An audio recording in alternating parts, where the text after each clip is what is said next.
All right, here we are. It's episode 4. You already know. Literally, with Ken and Karl. Literally. How you doing? Man, it's another week, man. It's another one, man. Been a crazy week. Yeah, man. Can't stop life from happening, man. Unfortunate, but it's something that, we have to deal with. I mean, it's something that it doesn't matter, every year or every XYZ something happens, but this is an issue that cannot be ignored any longer. I mean, pretty much it's already kind of know where I'm heading into the whole situation with Minneapolis. It's something where you just, you have to just kind of say, okay, land of the free, home of the brave. And yet America has not lived by that. I mean, true. It's something that where we have to sit back and say to ourselves, and this is not only just in particular a race, but everyone to say, how do we view each other? Like, what is it about us that makes us not like one another? And, because this is not just about somebody who has a badge on and is supposed to protect people. This is something that is an issue that is dealt with on an everyday basis of how we view each other. It's rooted in people. Yeah. I mean, I saw the other day, John Boyega had posted on Twitter, I fucking hate racists. It's a pretty simple statement. And I think it looked like it kind of got out of hand. I was looking at the comments and, it looked like if people were agreeing, but I guess putting their own spin on it, as something other than white on black racism, Right. He would get upset with them. And it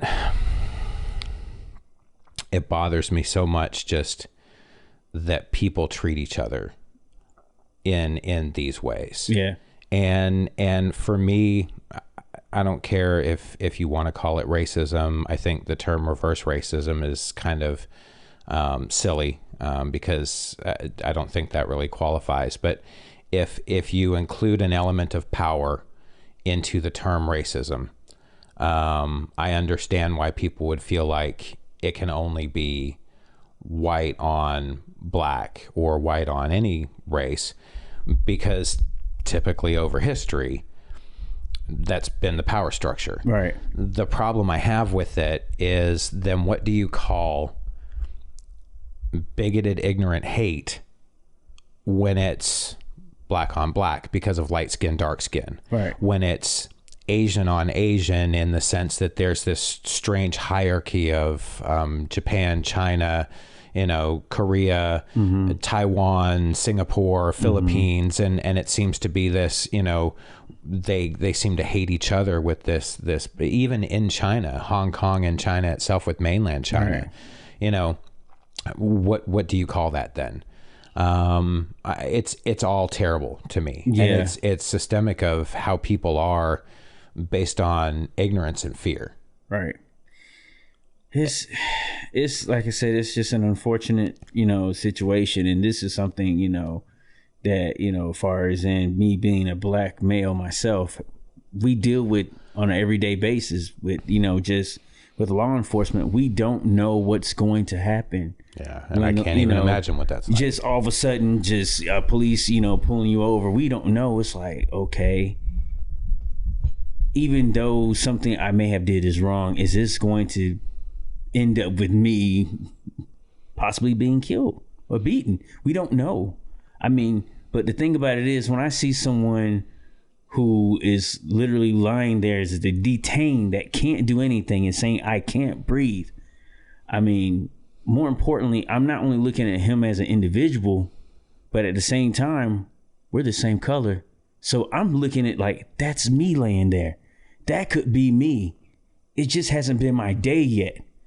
But at the same time, where do we go to say enough is enough? And it can't be just black people protesting to say that. It's got to be everybody involved to say this has to stop now. I don't know if Erica would be upset with me putting this out there. But we had talked about it when I got home, and, I mean, she was crying, and, you know, I don't say this to be, well, you know, I'm not racist because I have black friends. Right. I'm not racist because I don't act in a racist fashion. Right. And because I try to be empathic to other people. Mm-hmm. It doesn't mean I'll ever understand what it's like to grow up as you. Yeah. Never will. Right. But what I can do is try to listen. Mm-hmm. What I can do is try to understand that there will be a different viewpoint, and there will always be a different understanding of things because of the experiences that you've had. And then I can try to do my best to never make somebody feel that way. Right. It's the best I can do. Right. Right. So Erica had sent me something just a little while ago. Mm-hmm.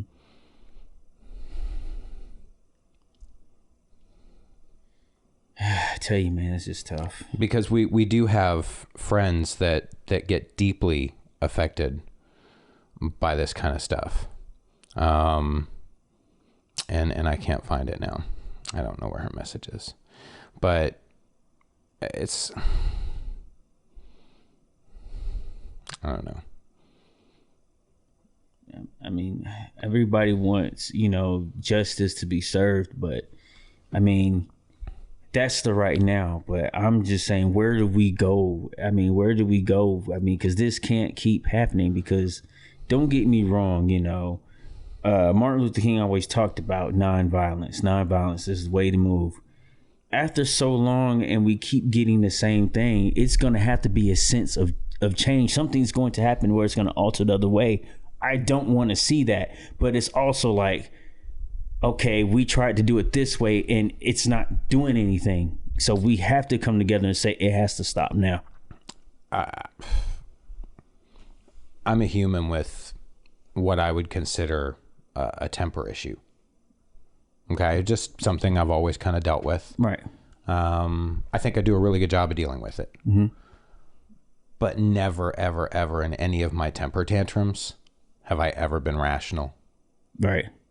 I think it's unfortunate that businesses, specifically businesses in the black community and black-owned businesses, get damaged with stuff like this. Mm-hmm. I hate that property gets damaged. I hate that it gives fuel to other people to be able to point and say, well, see. But when you're outraged, you're outraged. I don't, you know, when peaceful protests are broken up with tear gas, I don't really understand what else you expect to happen. Yeah. You know, and I think in an industry like mine, I'm in a grocery store, Mm-hmm. food service. Right.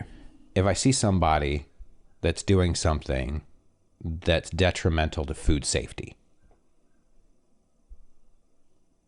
I got to say something. Exactly. If a customer were to see something that was detrimental to food safety and they came to me, mm-hmm. I certainly wouldn't hide it from that person and not say anything. Right. I wouldn't hold them accountable for it. I would have to, because I have to set an example. There's no, well, they work with me. They're, you know, I don't want them to get in trouble. Who does that benefit? It doesn't benefit them because they don't learn anything. So why would you ever stand there, 3 of them standing there, watching this happen and you do nothing? I don't get it. I mean, I watched the whole thing, and even there's a lady who knows how to help. They told her, you know, get back. And it's like, are you serious? Like, I don't know. I just don't know. I mean, So it was kind of a scary night in Atlanta last night. Yeah. I was actually working last night and one of our stores got decimated. I mean, they broke out the windows, smashed cash registers, Damn. counters, shelving, broke into the pharmacy. Damn. Yeah, and you know, that's a business that's just trying to take care of the community. It sucks. It really sucks. So I don't know. My heart goes out to everybody that's affected by this, and I don't know who couldn't be outraged at what's going on currently. And I will always say that there are bad people in every profession. Exactly. I think, it's there again. It's a problem with people. Yeah. But it becomes much more unfortunate when certain groups like police have power. If you don't have extra measures to keep those type of people out, if you don't have certain measures to train your people to handle those situations properly, right. If you don't hold yourself and your associates to a higher standard in an area like that, then we need to tear it down. We need to do something different. We need to reevaluate our leaders in that. Yeah, I think honestly that, all those police officers should be charged. But more so anything else is the whole thing of them just, you're sworn into something. You're sworn in. You made this, you took this oath to protect the people. To serve and protect. But all you do is, okay, 3rd-degree murder. You're only going after one. Go after them all, because at the end of the day, every last one of them should be punished for this, because you all knew what you were doing. You broke the law and you broke your own oath. So it should be a double punishment for that. I mean, because now what it looks like, you guys don't look like police. You look like a freaking gang. Mm-hmm. So you're pointing the finger at the people and calling certain people thugs, or they look like this or that. But the question is, who's the real thug? Yeah, it's not the way I would want my precinct or my city's police force to be represented. That's for sure. Right. I mean, but I definitely don't want to keep a really downer podcast here. Yeah, I don't either. I was going to say something wild or something just I don't know like that. Yeah, I mean, I'm all for comedy, but I think for that subject, I think it's too soon. Yeah, I mean, but if something has to be said, I mean, we just, it's just too much going on and not to say anything about it. Yeah. I mean, you have to just kind of address it, I mean, and especially what's going on in Atlanta. And my whole opinion of that is, I understand we all want, justice for this man, but at the same time, us tearing up the city is doing what for us?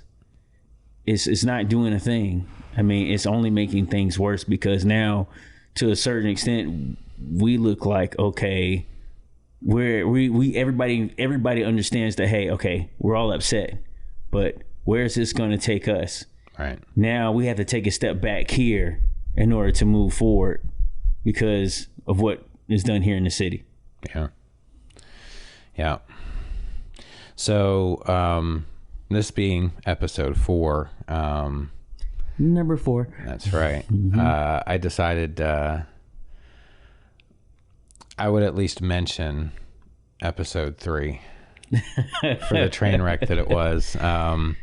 The great thing about doing this ourselves is it's a learning process. Yes. And we're definitely learning a whole lot about video editing, audio recording, being prepared for a podcast session. So episode 3, I say we. This is all me. I take it as we, because at the end of the day, it's a us thing in general, as far as in mistakes. Because at the same time, he's learning, I'm learning, but at the same time, I'm learning off of him because he knows a lot about the video editing and everything like that. So I'm learning from him, And when he messes up, it's kind of like, okay, I'm okay. Make sure I don't do that. Okay, Carl fucked up and forgot to hit record. Okay, remember, always hit record. Don't fuck up like Carl. Those are thoughts to myself. That's an excellent way to approach it. By the way, we haven't put our headphones on yet. I know, but it's cool. Sometimes it's okay. I mean, you know, hey. We'll try it without. I like hearing the sound of my voice in the headphones. Right.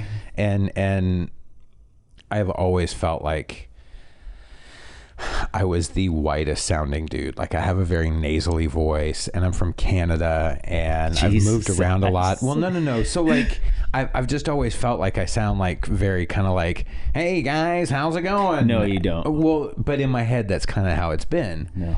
So never having really recorded my voice a whole lot or anything like that, when we started doing the podcast, I was like, I kind of dig the sound of my voice on the mic. I like it. Right. And had a couple people actually say, you know, you kind of had a radio voice. My dad listened to the podcast, and he said the same. And so, you know, the headphones are kind of cool because I really get a full dose of that. But we'll go casual for now. You know. Okay. I mean, yeah, I like the way you did. So you look like you're enjoying it because, you know, everybody gets to see that tight. Yeah, you know, I mean, tight look you got going on. You know, I'm trying to show my good side. You know that. You know, in general, but rather than the other side, they're like, "Oh shit, turn the camera off. Don't even film Ken anymore. Oh shit, he looks like a meatball with hair on it. Fuck him." You know, that is so funny. That's just what, you know. I mean, so in general, I mean, like I said, it's all a learning process. So I'm not mad at it. I enjoy it. You know. Very cool. Mm-hmm. Very cool indeed. So I'm having my usual cigar and a cup of coffee, and I'm kind of digging the fact that this is my cigar every week is my podcast cigar, and right. I know feels special. So we mentioned on episode 3 that our friend Q has his own coffee business. Yeah, and Q hooked me up. Oh, so, he hooked you up. Yeah, so I've actually got it on the table here. It's thehazynut.com. And that's the hazy HAZIE nut NUT.com. Okay. And you can order coffee, and Q actually roasts it himself. So I'm talking with Q about it because he actually came and dropped that off yesterday. Oh, wow. Which was super cool. And Q, I really appreciate it. It's amazing. Like, shout out to Q. So that's what I'm drinking right now. I was telling him that, you know, I kind of like a milder coffee. I drink Kona quite a bit. Okay. Because I'll drink a fair amount of coffee, and if I drink really, really strong coffee, it just kind of kills me. So apparently Q gets beans from South America and from Africa. And in what you can order on his website, you can order, you know, like an individual, or he'll even do blends like this is, which is a blend of the South American and the African coffee beans. Okay. And then he roasts it, and the way he roasts it, he can get, you know, different kind of flavor palettes and stuff out of it. And it's way more complicated than I would know to understand. Okay. But what he told me was if you kind of taste it, you'll taste some kind of citrusy kind of flavors in it. It's really brilliant. I mean, it's fantastic coffee. Oh, wow. So definitely hit up his website. I guess that's our first sponsorship right there. Yeah, man. Shout out to Q one more time, man. Once again, you done your thing, man. You got him smiling over coffee. When you got white people smiling over coffee, you made it. You made it, man. So that brings me to something even more entertaining. I had threatened you several times. God damn it. With the fact that we might have to do some promos. Oh, man. So I took the liberty of writing us a few. And I got to have your word that you're going to take this and you're just going to read it verbatim like a sponsor would want you to read it. Because sometimes they will be a little embarrassing, the products that we're advertising. I feel like there's something about me in here. It's about you. Oh, Much like thank the one you. that I did for me is about me, and trust me, is just as bad. Oh God. So I didn't spare. It's not like I'm doing a Goodyear tire commercial and you're doing an anal plug commercial. It's Oh wow. you know. I had to be the one to do anal. Thank you. No, you Thank don't you. actually. Thank you. You don't. Actually, in fact, I do. But we'll get to that in a second. Oh, So, okay. Thank you. you know where your camera is? Oh God. Hit us with that promo, son.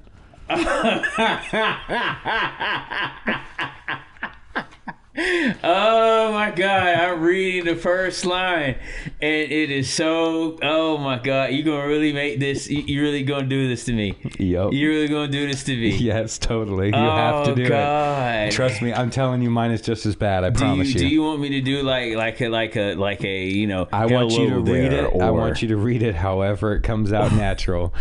That's all you, brother. God. Oh God. You know what? I should have never said anything about the thing I bought, because now I'm just like looking at words in there and I'm seeing them like you. Oh my God. Oh God. I will say, I'm not a comedy writer, but I think I could have been. Yeah, you kind of like really it's set good me up for failure, right? it's good stuff. Off the first line is Yeah. nothing but pure failure, It's pure brilliance. and Enjoy. it is not pure brilliance. This is what this asshole does, and I repeat, an asshole. Oh God. Oh man. Come on. Oh fuck. Come on. You. Alrighty. Do you want the hello there? Like I said, you read it however you need to read it. Okay. This is a promo for an advertiser. A promo. Yep. And they said they want their promo read exactly like this. So Oh my God. Now, this is how people learn from this.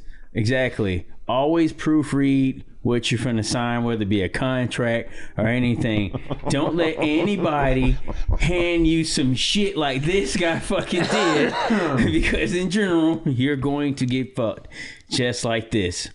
If you have an extremely small penis like I do, then you need to stay on top of your manscaping. Most ladies will run away when I take my pants off, but now that I have the all-new Torch 2000, they just point and laugh instead.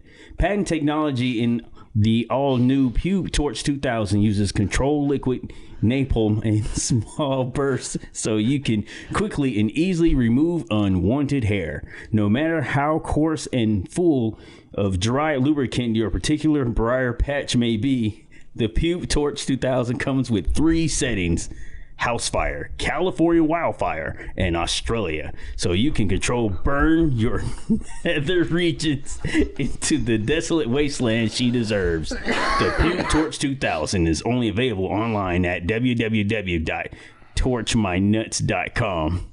That's torchmynuts.com, and enter the promo code Ken Small Penis for a 15% discount off of the world's most psychotic grooming experience of your life.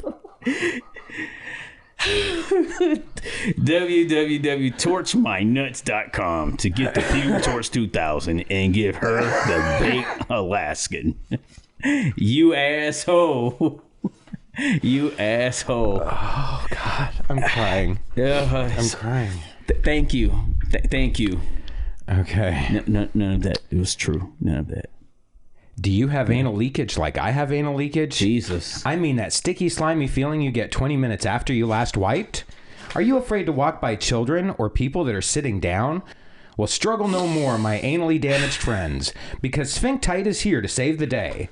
Sphinctite is a revolutionary new 35-step process to tightening your poop chute. Oh, Once you start the 2-month process, you'll wonder why you hadn't started this years ago. The answer is because they didn't exist then. You'll receive a new anal tightening cream each day in the mail so that you can apply it fresh. And each new bottle is stronger than the last. You'll work your way up to a leak-proof seal in no time at all. Well, technically, it'll take about 2 months. But don't be impatient. It'll totally be worth it when you can fart without having to change your clothes. Sphinctite is available in back alleys and online at www.sphinctite.com. That's www.sphinctite.com. Promo code CarlLeaks for your introductory 10% discount. Sphinctite.com. It's time to trust your farts again. Oh, God. That sounds like a great product, but what if they mistake the fart for a shit? Well, you won't once your sphincter's tight. Oh, God. Oh, shit. And there's someone out there like, I will get that. I need that. It's been a while. I'm writing that for you, and I'm crying writing it because I'm laughing so hard thinking of you reading it. Because you knew I was going to, yeah. And it totally paid off. It was as good. I think, what's going to be so, sad about it is the fact that people are going to watch this and go back to that part. I'm cutting that out as an advertisement for the podcast. Like 100%. Thank you. Some of those clips might work their way into the intro. Thank you. That little bump thing that we've got is just, it's a placeholder. Yeah, Let's be honest. It's kind of like, okay, I got to come up with something better than that, right? Yeah, I mean, thank you. Thank you, Karl, for being the asshole that you are. Thank you. I will take this and frame it, or matter of fact, just burn it. But for some reason now it's too late. It's too late. It's going in. Your job is done, B. Yeah, I know. I thought, if it could have been better if you have an extremely small penis like I do, that would have been. But it's still me reading it, so it doesn't matter. Great. It was perfect. Yeah. It was definitely good. Oh, God. You asshole. It's cool though. Mm-hmm.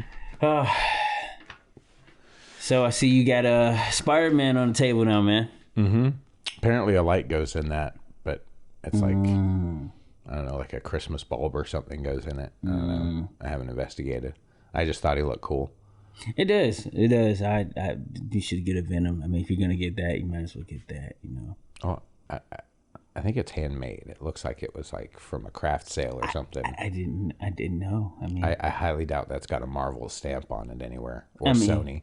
Okay.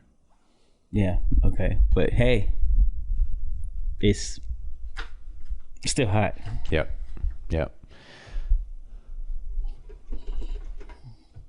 He's an alarm clock. Can't even knock that. That's right. Can't knock that, man. That's right. Oh, man. Dude, you're crazy. Mm-hmm. That one's going to sit with you for a while. It is. It really is. I'm taking that in, and then I know when I watch this again, I'm just going to sit there and go, damn you, Karl. Yep. Appreciate that, man.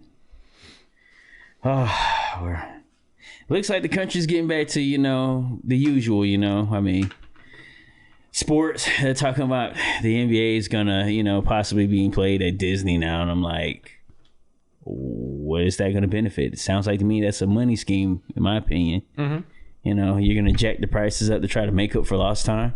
Wait, I mean, are they actually gonna have an audience? I don't know. It's a question. I don't know. I mean, maybe they'll have it at Disney because Florida's like Wild West. They don't care. They're doing whatever. I mean, only people going to be there is like what, Mickey and Minnie and Goofy. That's going to sit up there and then, there go LeBron. George. What else is going to? Who else is going to be there? Who else is going to be there? I mean, no one else is going to be there to watch them play. I mean, honestly, I think right now, pretty much NBA. Everybody's waiting for football. I think so. There are some states that are already doing stand-up comedy shows. Yeah, it's got to get back to it. I mean, in general, I mean, now I think which is better is the fact of that the way comedy clubs are now, they're smaller crowds. You get that intimate setting, just that whole feel, and pretty much you can't really like limit the small amount of people that's already there. I mean, what are you going to have, like one person per table? Yeah, it's like true. 10 people. Like, so no, you kind of keep that amount, I say, because in general, I just think that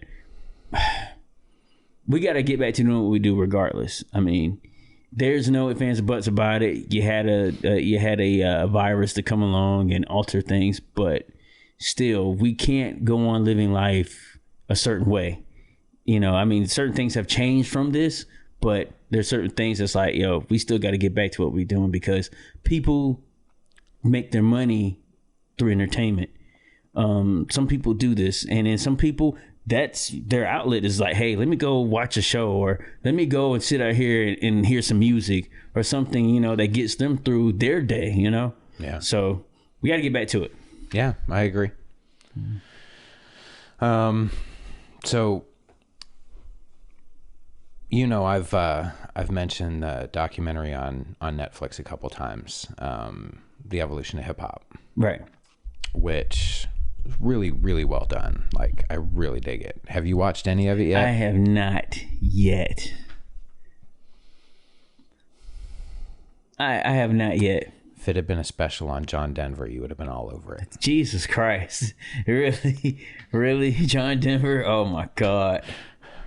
Honestly, he was the whitest guy I could think of.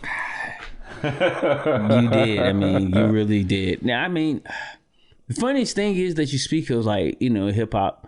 There's actually somebody that I used to work with at Waste Management. This is years ago. He goes up the other day and he's posting these pictures. Him, Slick Rick, him, Fred Perry, him, and all these people. And he posts a thing of Net Professor, yeah, this is when I helped, blah, blah, blah, blah, blah. And he shows this one of him and Montel Jordan in a song. And he actually has the album cover and he actually puts the picture up of his name. He co-produced some of the music. I was like, dude, I never knew that. He said, you never knew because I never told it until now. Right. And he's putting up all these old pictures of him in the studio. I was just like, dude, you've done some shit. Like, you have a story within hip hop and don't even, you know. Mm-hmm. So I was like, man. And when you said that, it was like, there's a lot of stories that have just not been told. We hear the artists and some of the producers, but we don't get everybody else who has their own story within the people they've been around and seen and what they've done, you know? Right. Well, one of the things that I really liked about the documentary, the documentary is done by an MC. All right. So, I mean, he understands the world, but what he does is he starts you out at the very beginning. Mm-hmm. Like, the very beginning. Like, the parties where they were taking pop records. And I mean, you're talking like Elton John and like just regular radio pop stuff. Mm-hmm. And they would take that break and they would loop it. And that's what it was. Mm-hmm. So that's the very essence of the break beats, right? Right. And then what they did is there was, I guess in jazz, there was a style of kind of speak rhyming that Louis Armstrong and several others were doing. Yeah. And a couple of, I guess, dudes took the microphone at some of these breakbeat parties and would start kind of flowing on it. You now have the beginnings of rap and hip hop. Right. And then what he does is he kind of takes you up through New York and the different boroughs and how, you know, certain things change up to a certain point. But then he stops. And these are all episodes. So I think there's like 4 or 5 seasons of it now. But then he stops and he says, but on the West Coast, something completely different was happening. Mm-hmm. And then he goes into the West Coast and he starts talking about how they were also doing that, but the break beats were coming out of disco. Yeah. And so you had disco and funk as your kind of backbone to where they were coming from. Whereas, you know, in New York, it was that kind of top 40 or pop sound, right? Yeah. And so it kind of, it's like having the same seeds, but planting them in completely different soil. Right. You know, and they just kind of grow different, right? So like it's really cool to kind of see. And then he goes into there again different areas, like then the South and Houston and Chicago, and he starts talking about different areas and how those things came up, and Virginia, how Virginia had a very unique sound, and New Orleans and Master P, and so really cool series though. And it was funny because a lot of this stuff happened in kind of time frames where where the Fabulous Five and that kind of thing was happening. There was this explosion, right? And then you would get a little bit of stagnancy, and then you would have another explosion of a different kind of sound, whether that was like De La Soul and kind of odd bands like that, Far Side and stuff like that. Or you would get gangster rap and those kind of things, and all these different kind of explosions. And when I left Toronto, I was 17, and it was 91, and I moved to the Bay Area in California, and that whole West Coast scene was just like exploding. Digital Underground, right? At that time, Shock G was trying to come up with a unique sound, and apparently had on several occasions come up with the sound that he wanted, got it recorded, would get ready to start getting it to radio stations, and a song would play that had a similar flow or a feel to it. And he wasn't going to put something out that was like anything else. He wanted to be completely original. Right. And that's where Humpty Hump and that sound came out of it. And then obviously later on Tupac. Yeah. So I'm in the Bay Area just for a couple of years before I moved out here to Georgia. And all of that stuff is just kind of just blowing up, right?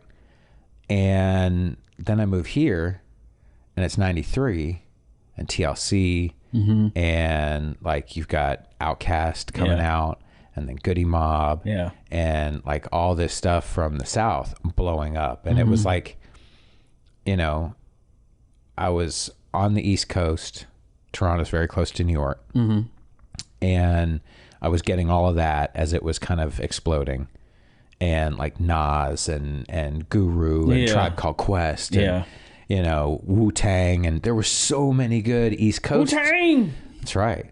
And then I get to move out to California, and like E40 and the Click, Too Short, MC8, like, I mean, there's all this crazy stuff coming out of there, right? And then I moved to Atlanta, and it was just like, it was the weirdest thing for me as this huge fan of hip hop, that I got to kind of be in these locations as all this stuff was coming out. So as I'm watching the documentary, it was just totally this weird, like, holy shit, like, it's kind of followed my progression of that, 17 to 22, 23-year-old. Yeah. One thing about music like that, and then the way it kind of happened for you of hearing different sounds, is like you got different eras, but those are different years and time of your life that's always going to be memorable, because it's like, once again, music is kind of like a soundtrack to people's lives. We already know I was into breakdancing. Oh, shit. See, I was just going to talk seriously, and now it's like, oh, shit. Man, breakdancing, I can just imagine you just like trying to do like the spin on the ground, and then you try to pose in the end. Yeah. But I didn't say I was good at breakdancing. I mean, Vin Diesel did it. Was he that great? No. Well, no. I mean, only thing about it is I was like, oh shit, he has hair. That shit was so funny though. Yeah, it was. I mean, but music in general, I mean, one thing I love about hip hop is that we all can hear the same song, and there's something in that song in particular that each individual will hear that will, I heard this, and then they can go make a beat, and it won't sound like that. It won't sound like that. The other person, and that's the beauty of hip hop. I mean, in that era from I'll say the 90s, from 90s and back, even to the beginning of the 2000s, was that you had artists who literally wanted to perfect their sound, their music, their writing. They did not want to sound like anybody else. Mm-hmm. I mean, and now in this era, now you have pretty much like, I'll say wave riders, where somebody will do something and then you'll hear it again from somebody else doing the same thing or the same type of rhythm of flow. And it's like, where's your creativity? Where did you sit down and find the time to be who you are, rather than to sit there and just go, I'm gonna do what he did, you know? I think it becomes kind of a slippery slope when you start to try to draw a line there, especially when you talk about the beginning elements of hip hop itself being a cut of somebody else's track. Right. You know what I mean? And I remember all the controversy that people that didn't like rap at the time would constantly, yeah, but it's not even their music, and oh, they don't write anything, and Right. it doesn't mean it's not creative. Right. And I always try to temper it with, like, just because I don't like something doesn't mean it sucks. But it's really difficult sometimes, because you listen to something and you go, holy shit, that sucks. Yeah. Yeah. But it just sucks to me. Right. Right. So it doesn't mean that it doesn't intrinsically have value to somebody. Mm-hmm. So, you know, like, I've said numerous times that I really don't like the direction that hip hop has gone into. And I really feel like a lot of the mumble rap and stuff like that should be classified differently, because I agree. In some ways it spits in the face of what the true artistry of hip hop is. Mm-hmm. And I think in some ways I look at hip hop like I do comedy, in the sense that there are so many layers to what happens in that. Yeah. You know what I mean? And when you look at people that have done it incredibly well, and there are tons of them, it's these ways that they play with words. Yeah. And as incredible as some of the wordsmiths are, and you look at Biggie, you look at Eminem, you look at Tupac, you look at, there's a ton. Yeah, it goes down. You know, the list goes on. You can look at like really kind of brainy guys like Nas and stuff like that. And, you know, just see the way that they structure. And when you really break down like multi-sentence rhymes and these different kind of odd syllable takes and things that these guys do, it's remarkable. And then you take the other element of the producing of the actual music, the beats, and what someone's doing with somebody else's stuff. It doesn't matter, because if you think about rock and roll, well, it was ripped from blues and jazz, right? Mm-hmm. You know, there are all of these, you know, everything kind of stems out of classical music. Exactly. You know, and you still in jazz get a lot of things that you know equate to classical music, and what's ripping off what isn't. Yeah. One of my favorite beats ever, and one of my favorite songs ever by Eric B. and Rakim is Don't Sweat the Technique. Yes. Because that, you look at it from the production scale, the music, that's jazz. It's brilliant. And then when you hear the hip hop come in with it, you're like, this is real art. This is taking this art right here and this and putting together, making this new sound. And then now I could imagine just being in the studio and just all of a sudden hearing just Rakim go, and then hear the song and then go, what is the beat saying to me? Mm-hmm. And then his delivery was so unique, because people don't understand there's a difference between somebody who's kind of going with the rhythm of flow to the beat, and then someone who's just riding the beat. Yep. Rakim wrote the beat. Like, okay, I'm gonna vibe out to the beat. Oh yeah. And I mean, the whole music on that is just unbelievable.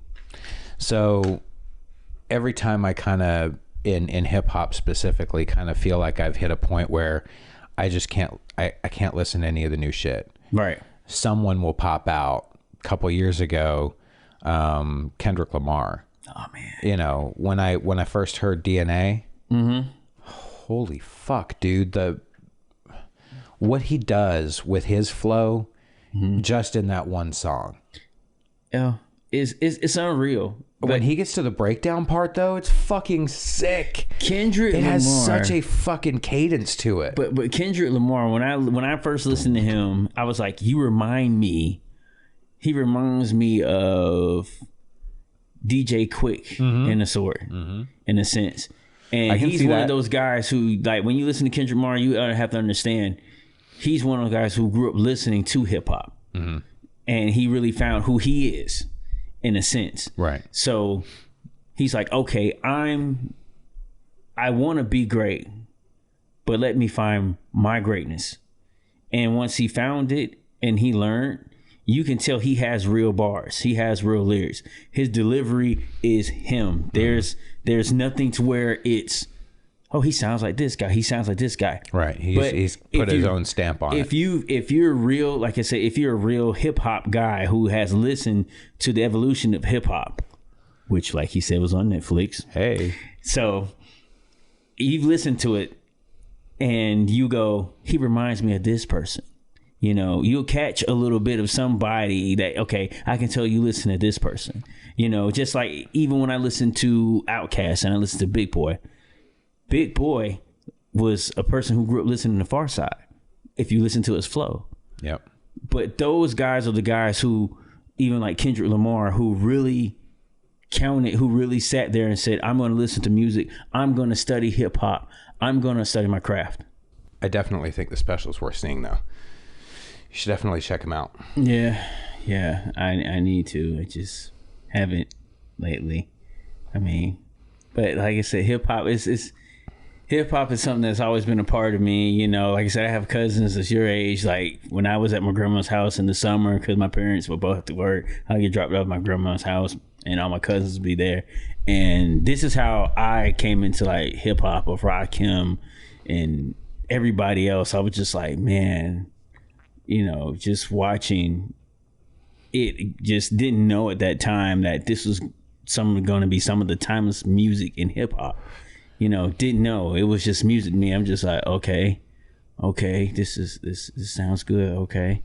But didn't know, like, wow, even though that music was made in the 80s and in the 90s, it's 2020. And some of this music still bumps better than the music that's being made right now. I mean, part of that might be nostalgia. I think the fundamental difference with time periods, especially with music, but you can also say with a lot of different things like stand-up and stuff like that, technology is a huge factor. So, yes. You know, I'm actually wearing my band shirt today, the first T-shirt that we ever had printed.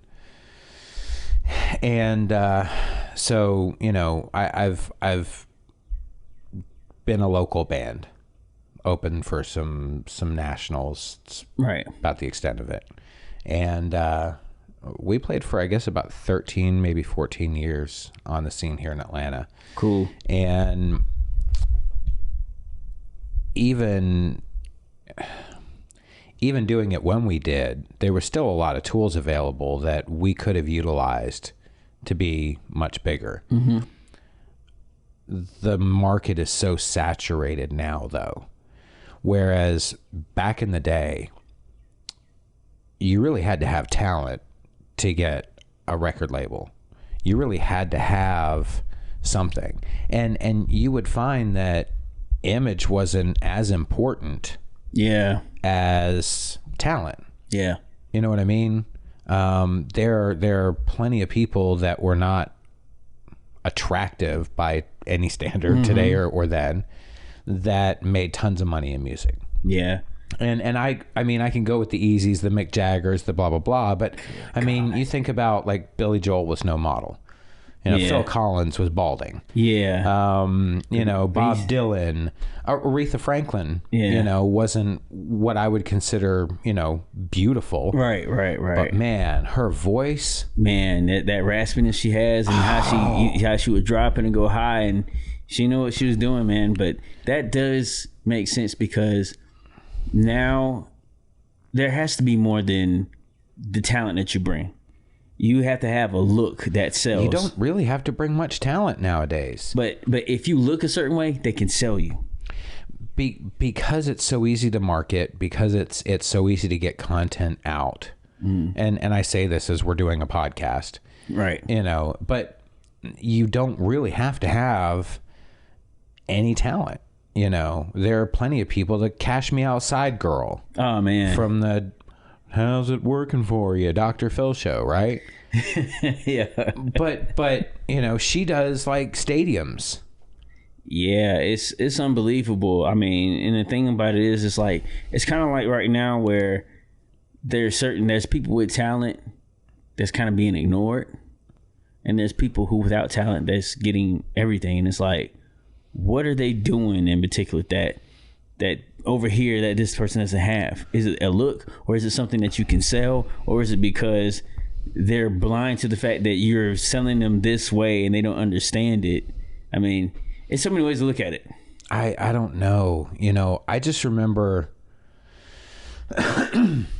music for me growing up was like an exploration.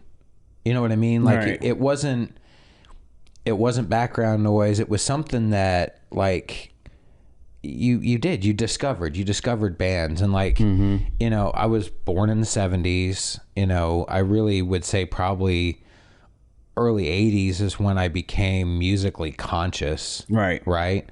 And started listening to stuff. And you can argue it wasn't a great era for music, but it did have some incredible gems, right? And some stuff that is timeless. But when you're young and you start listening to music, I would listen to a lot of stuff my parents listened to. Yeah, that's me. And that starts to but then you start to venture out on your own, right? So maybe it was Earth, Wind and Fire and Quincy Jones and the Pointer Sisters and Elvis, which were a combination of my parents' favorite music, so to speak. But then it would break into, Michael Jackson, Off the Wall. But it would also be REO Speedwagon. And it would be, like Genesis. So like you would go through these different things, and you're nothing specific at this point. You're not trying to find an identity at 10 or 11 years old. Right. You're just finding stuff that interests you. I was as into Weird Al Yankovic back then. Oh my God. Because, he was on the radio and you could hear his songs, and My Bologna was hysterical. So I loved Amish Paradise. I loved it. Little Coolio. But it's just one of those things where, like, I remember where I was when I first heard of the Beastie Boys. So I was in 7th grade, I want to say, 8th grade. This kid, Jeremy Ralph, buddy of mine, who, when I was getting into skateboarding, he was really into skateboarding, and we had English class. At some points during English class, we could go to the library and study. And so he tells me we need to go to the library. We go down to the library. And at that point, you could check out records or tapes. And they had players there, and then the multi-box for the headphones. So like 4 people could sit and listen to a record. And so he brings in this tape of License to Ill. And he goes, you got to listen to this. You got to listen to this. And we put the headphones on, and we sat there and we listened to the whole thing. I don't think I said a word through the whole record. Right. And I knew instantly I loved it. I didn't know why. You know what I mean? Like I just knew that this was the coolest shit I had ever fucking heard. Mm-hmm. You know, Girls, Brass Monkey, of course, Brass Monkey, Paul Revere. Oh man, you know, all of it. And so, you know, those moments for me are part of the joy of music. And I don't know that you get that as much anymore. At least I don't. Maybe that's just because I'm older and I've kind of filled my bank of bands that I really like. And after that, like, you got to be really, really exceptional to get in. I don't know, yeah. but it just seems like one of those things where I don't get the same joy exploring or finding. Like I said a couple of years ago, I found that Kendrick Lamar fucking brilliant, dude. I love it. Yeah. But that rarely happens for me anymore. Yeah, I kind of like grew up on like, I think I fell in love with James Brown first because my parents used to tell me as a little kid. I would always imitate him, and my dad would like wake me up sometimes and be having like parties over the house. It's like 3 or 4 o'clock in the morning. You know he was 6'3", right? Shit. that's a Tom Segura reference right there. Sorry, that video was fucking awesome. It was. He was looking at my shrine to James Brown. Oh my God. He just put everything up to James Brown. He didn't care. But I grew up to that. My dad would wake me up like 3 or 4 o'clock in the morning. I'm little now. I'm literally like, I got a freaking Superman like pajama suit on with a cape in the back. Hell yeah. So my dad would wake me up. Boy, get up, do the James Brown in front of everybody. I'm sitting there like, boy, do what your daddy tell you to do. And I'm doing a little feet thing or like that. And people are laughing. And then after I'm done, boy, take your ass to bed. I don't know what the hell you doing up this time out. I'm like, you just woke me up. Get your ass back to bed. And I'm like, okay. You do realize that's child abuse, right? In some form. Just putting that out there. Sorry, Ken's dad. Defects? I'm not playing. But in general, like, I was a James Brown person, and then my mom was the one who got me into like Johnny Taylor and all these other blues people, and then my dad sits down one day and says, "You need to hear this shit." Plays Jimi Hendrix Machine Gun. I was just like, he's like, "This is the part, you know, that," and it's just like, what the hell am I listening to? But it sounds great. And then he's the one who puts me on to Prince. You know, and I don't want to cut your story. I'll let you get back to it. But when you mentioned him, whenever I think of Jimi Hendrix, I think of people like Prince, people like Dave Chappelle, people, you know, anybody that's had time to start out great in something. And I mean like start out great, but then also have the advantage of years of experience to perfect it and really figure out. I mean, could you imagine Jimi Hendrix with 20 more years holding a guitar? Dude. Could you imagine the fucking shit that dude would have come up with? Dude. It would have been ridiculous. Jimmy was, as they say, ahead of his time, but right on time. Oh, yeah. Just I think, like even Queen, like man. What would Queen be writing today if they were still doing it? I won't even say Queen, just Freddie Mercury. What would he be doing? Like, because his ear that he had for music, the way he saw music. But that whole band, and Brian May just passed away. Oh, damn. Like a week or two ago. Damn. But that whole band was incredibly musical. They all wrote. Yeah. They all played multi-instruments. They all sang. They all played their part brilliantly well. In creating the songs, you know, as far as We Will Rock You. I think that was the bass player. I think so. I might be wrong. Or the other guitarist. I think it was him. The other one, the bass player one did another one, Bite the Dust. Right. But in general, Bohemian Rhapsody, that was all Freddie Mercury just sitting there, just like, I'm trying to get this classical music. I'm trying to make something out of it, and he made it work.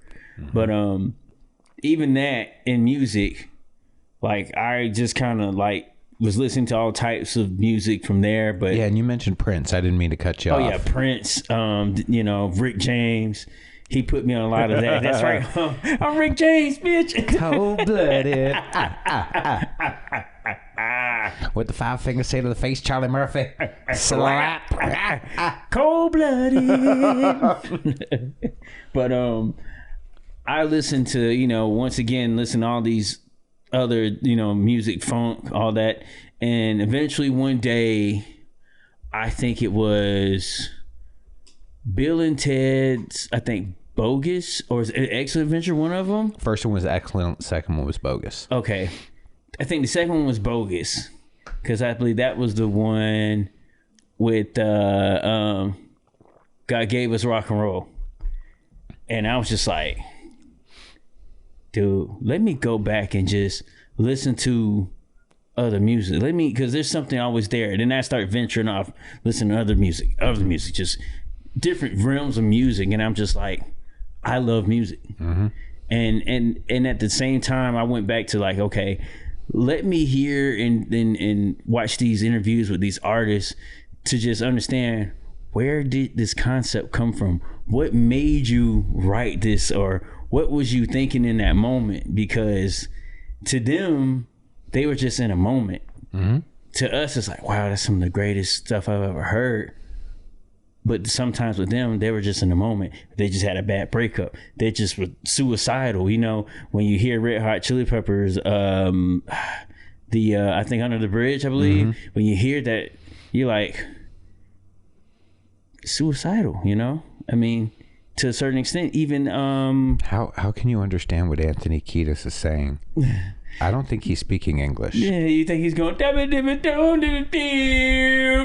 Yeah, there's a lot of hobbity-bobbities going on in there. I'm just saying, I don't... I mean, you tell he kind of, he was in the special ed wing. Okay, come on, Anthony. Although Will Ferrell on drums, right? Will Ferrell on drums, Red Hot Chili Peppers. I mean, you can't beat that. Those dudes look identical. They Chad do. Smith. And, they do. Oh, yeah, fucking crazy. They do. He just like, I just shot myself. But I listened to a little bit of everything, man. I mean, even Guns N' Roses, that mm-hmm. Knocking on Heaven's Door. Mm-hmm. Even that song was suicidal in itself, Knock, knocking on heaven's door. Wow. You could tell he was on something. I was just like, it's a good song, but he must have just did a line beforehand. Like, he just went from, hey guys, all right, I'm a redhead. It's unfortunate what fame too quickly can do to some people. Yeah. Because that band, I really liked Guns N' Roses. I thought the Use Your Illusions double album was great and all that. Yeah. Appetite for Destruction was great. But they just kind of went off the rails really quick. But once again, if you don't have some type of structure, or somebody in the group has to say, hey, we got to keep our shit together, and that's another reason. Or at the same time, you let the record label destroy the group, because they'll come along and go, okay, they're a good band, but he's the one we really want. He's the one that books. He's the one that put the fans in the seat. Let's get him to go solo.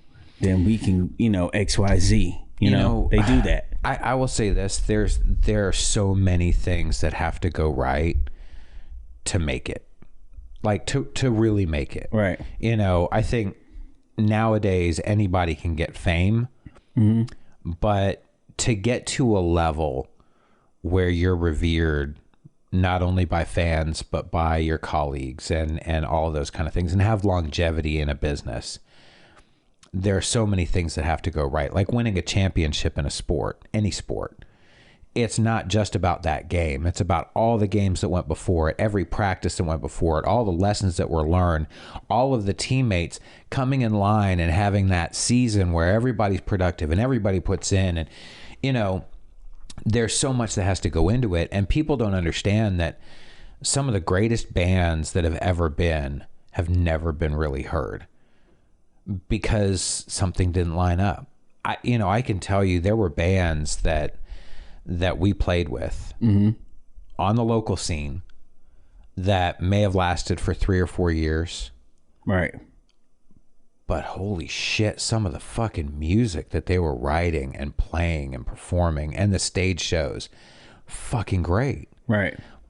But if not everybody's aligned, then, I know a band, and they're really good friends of mine. The first bass player that was in my band, the Bone Church, Jack Savage, who's super awesome dude. And after he had left us, he had got with this other band, Caustic Thought, and Ken, and they were really great dudes. They had a lead singer, and they had gotten to a point where they were going to get a record deal. Oh, wow. And the lead singer was, I guess, just having a kid kind of unexpectedly, and couldn't make the commitment. Couldn't do it. Yeah. And everything goes out the window. Just all that hard work, all that promotion, all that working on stage, all that. So there are so many things that can happen that can completely take all of that away from you. Yeah. That, sometimes it's just as simple as the money. No one talks about the money in the beginning, and then all of a sudden money starts coming in, and no one's had that discussion before, and then feelings start getting hurt. Well, I do this, and I add this to the band. I should be paid more. And right. I think that is a factor, but even that, like you said, it's more so of just the self issues. But I think that when you come along and you say, "Hey, we're gonna do this together," but at the same time, if everybody as an individual doesn't kind of devote themselves to say, hey, I don't need to do this right now because I'm trying to focus on this as a group. You kind of have to look out for each other, because once again, nowadays, people don't understand. You might see someone on stage and they're just by themselves. It takes a team for someone to be as big as they are. Absolutely. I mean, you need that support team. It doesn't matter if you're a band or individual. If you don't have people around you keeping you in check, you're gonna fail. I mean, you're gonna have that. What does that say for us? It's just us. Who's gonna keep us in check? Your dog? Who's been oddly quiet. Yeah, I mean, it's shocking. Did you want to tell everybody that you made friends with my dog? Yes. He loves you now. Yes, the dog finally comes in and just comes by me, and all of a sudden it just sits there. I'm like, okay. And I go reach out to pet him. Like, and one hand is like going out, the other hand's on my dick. Like, oh God, please don't. You were let him trying to bite keep me. from peeing yourself, right? Yeah, no, I was trying to keep my shit from getting bit. So all of a sudden, and he lets me pet him, and then I was just like, oh shit. And he sits down. I'm like, okay, shit, okay, cool. And then the rest of the night, he's trying to get back in the whole time. Yep. Yeah, that's cool shit. Yep. And now he doesn't just sit out in the hallway and bark at the sound of your voice. Yeah. Like, bitch. I'm telling bitch. you, like, I'm waiting for you, bitch. It was a human. I'm outside, bitch. It was a human knock at the door. Like one time, I was like, "Blue." I was like, Erica. He's like, no, that's the dog. I was like, shit. That one we're going to get in. Now, I did tell you he knows how to work door handles, right? Like door knobs. Are you serious? Yeah. So when we first got him, he was 8 months old and had been pretty much unsocialized. And so I think he spent most of his time in a crate with one of his siblings and a fainting goat. Oh, wow. And so we really kind of had to teach him, how to behave with people, right? So we started crate training him, and the crate that we had was the crate that we had for my black lab. Okay. Well, she was maybe 65 pounds fully grown. He was 80 pounds when we got him at 8 months old. Good God. So we put him in the crate the first day, went to work, came home, crate was destroyed. Now this is a metal wire crate. Okay. He's outside of it in the bedroom. So I take about 35 zip ties, zip tie the hell out of this thing, get it all back together, rebend pieces that he's completely deformed, get it all put back together. Second time we put him in, not only do we find him out of the crate, but he's now out of the bedroom too. And the door opens in. And it's a door handle, like a knob. So what he ended up doing was getting his mouth around it, And turning it, and pulling it in to get out of my bedroom. So for a little while, we started calling him Blue, like the raptor from Lost World. Yeah. I had to start going, get him to behave. Yeah. But yeah, he's smart. He's really smart. So we started off the leash training with him, and we'll go out in the backyard, take him off the leash, and the first time he was just like, you're missing something. Yeah. So he just stayed really close to Erica, and so she would start walking, and he just stuck right by her side. Because this is really new. He's never been untethered outside. Right. So she would walk with him a little bit, and then he'd start to kind of wander a little bit, and she'd go, up, slow. And he'd slow up, just like if we were walking with a leash. Right. All the same commands work. And yeah, he's doing great. Now we can throw sticks, and he'll run, grab them, bring them back. So he's doing really good. He's a smart kid. Yeah. Yeah. And he doesn't want to eat you anymore, and that's a wonderful thing. Thank God. I'm telling you. 'Cause at one time he stuck his head through the window like freaking Cujo. I was like, shit. I just didn't want to have to explain it to anybody back at work. Oh, what happened to Ken? I heard he went out to your place. Now no one's seen him for 3 weeks. And I'd be like, I'm Ron Burgundy. That's how you do it. Just, I'm Ron Burgundy. And that's how we should end this podcast. That's what's up, man. That's what's up.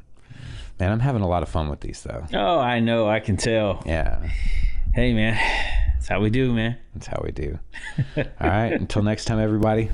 Peace. Peace.